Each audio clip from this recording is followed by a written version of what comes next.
what I didn't know was I was coming in the middle of a transfer cycle. And so I was on the airplane by myself. I was like the only one flying to Hawaii, but I didn't really understand what was going on. I was just like, I'm going to Hawaii. I'm the only one. Okay.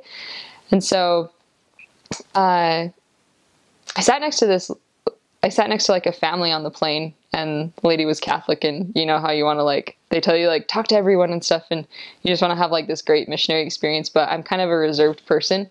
But I ended up talking to her a lot on the airplane, and so that was good.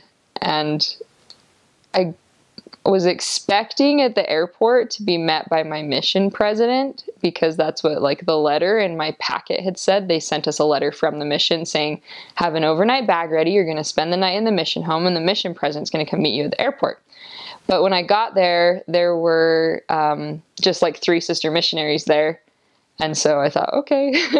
And one of them, she was German. At first I thought she was like real German, which she is, but she's like half German and like mostly raised in the United States and stuff. But that was exciting for me because I had this German mission call to Hawaii, and I didn't know if there was going to be anybody there that spoke my language. And so that was neat. So she was my trainer. And so she had come to pick me up with 2 of the sister training leaders from Laie. And I did not spend the night in the mission home. And we drove me back around to the other side of the island, and it's a beautiful drive.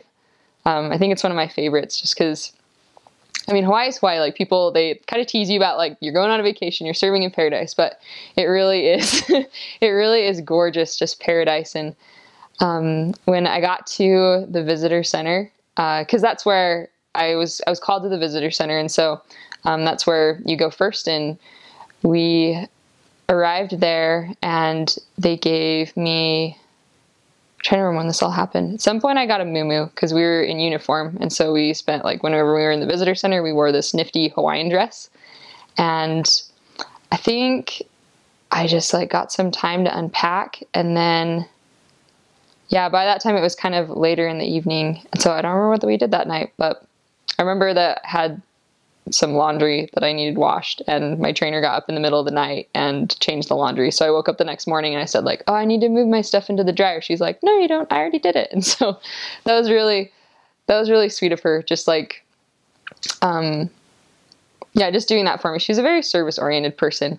And so like, there were times when, like we would butt heads about things, cause I thought I knew everything. And like, first of all, I was like older than her, only by like 6 months, which isn't that much, but I was older than her.